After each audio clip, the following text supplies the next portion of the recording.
बिस्मिल्लाहिर्रहमानिर्रहीम। अस्सलाम वालेकुम। Welcome to recipe how with Lubna. Bakra Eid के हवाले से मज़ेदार बीफ बोटी मसाला की आसान सी रेसिपी शुरू करते हैं। रेसिपी बीफ मैंने बोनलेस लिया है 1 kg। इसमें मैंने 1 कप योगर्ट ऐड किए हैं, 1 teaspoon red chilli powder,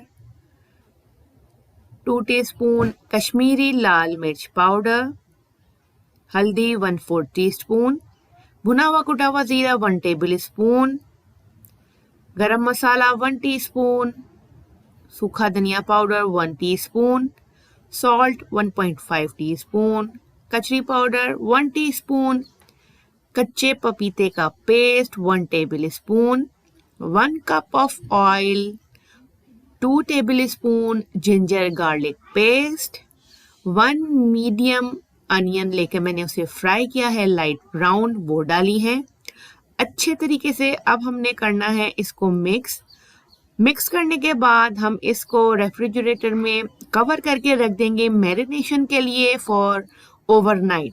best result के लिए आप ओवरनाइट इसको रेफ्रिजरेटर में रखें और अगले दिन झटपट से इसको तैयार कर लें।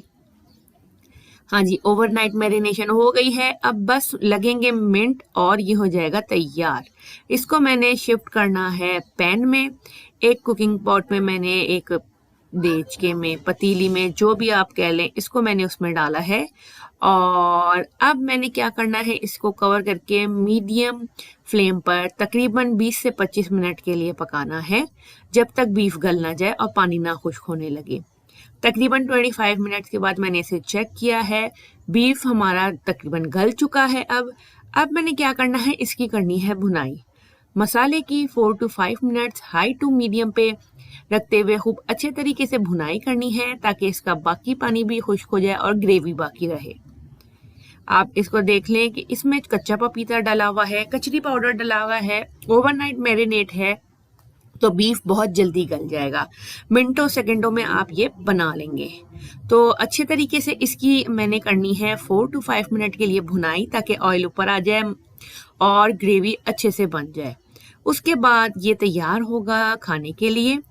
हाँ जी, भुनाई हो गई है, तैयार है ये खाने के लिए। हरा धनिया डाल के आप इसे सर्व करें और बकरा ईद पर एंजॉय करें।